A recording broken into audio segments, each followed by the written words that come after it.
In ancient times, there was a covenant made between the people and their God, detailed in the sacred text of the Torah. One significant passage comes from Deuteronomy, where the Lord your God promises victory to those who march into battle against their enemies. This section of Scripture contains a deeper insight.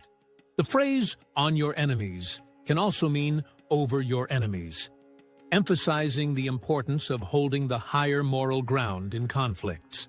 It teaches that one should never stoop to the level of evil, as engaging with malevolence can lead one to become dirty, both morally and spiritually. In the words of wise sages, one who wrestles with a filthy person becomes dirtied as well. Instead, the faithful are urged to rise above evil, recognizing that true power lies with God alone, and that nothing contrary to His goodness holds any real authority. Thus, maintaining that higher perspective guarantees divine assistance in overcoming adversaries. In the midst of these laws, there is guidance about how soldiers should act in times of war. One verse states, "If you see among the captives a beautiful woman, and you desire her, and take her as your wife." This instruction acknowledges a soldier's potential desires, while also emphasizing the necessity to remain within the bounds of the law and ethics. If such a marriage were to take place, it emphasizes the adverse outcomes that may follow. The Torah is teaching that such actions often lead to resentment and strife within the family, as confirmed by the statement regarding favored and despised wives.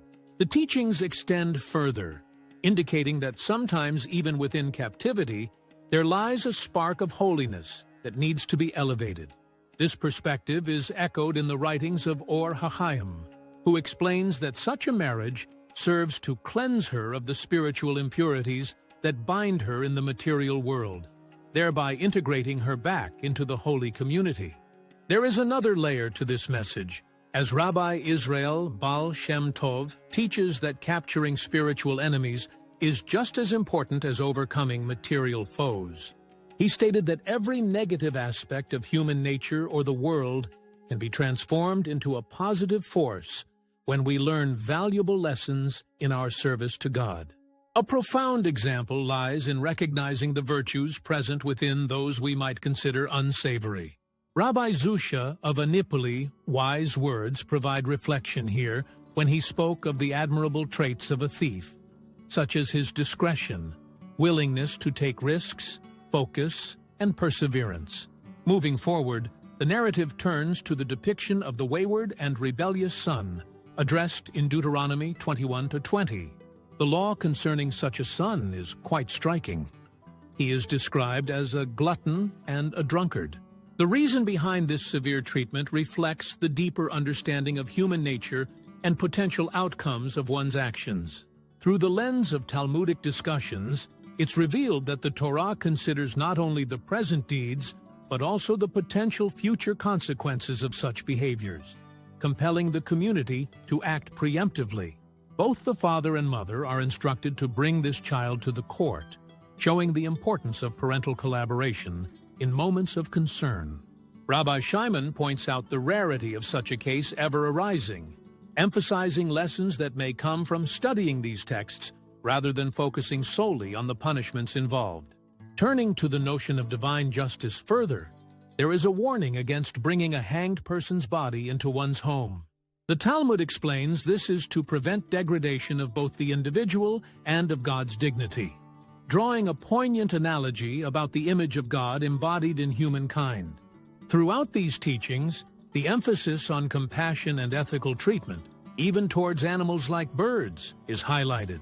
In the instruction, "Do not take the mother bird together with the young," Deuteronomy 22-6, the consequences of cruelty become evident.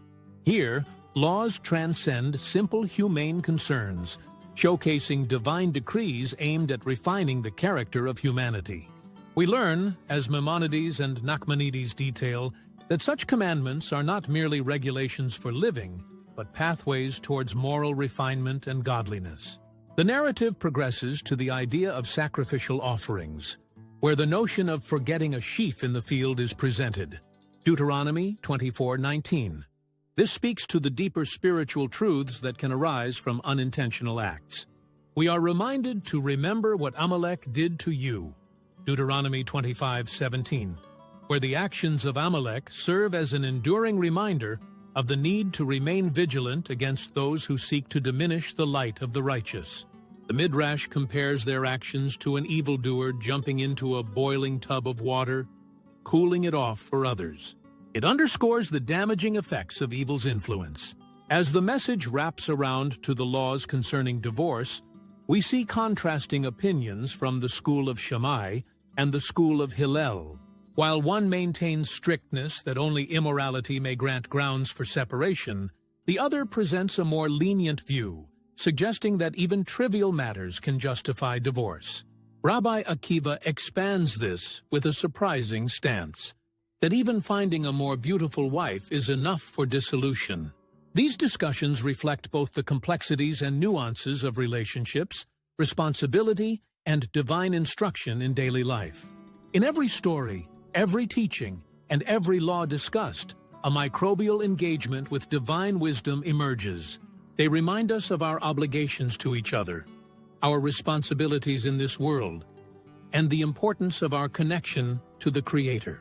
The tapestry of life, interwoven with principles of compassion, reflection, duty, and humility, beckons us through each lesson to pursue both understanding and application of God's teachings within our own lives. As we conclude this narrative, we invite you to reflect on these timeless lessons and consider how they can enhance your engagement with the world around you.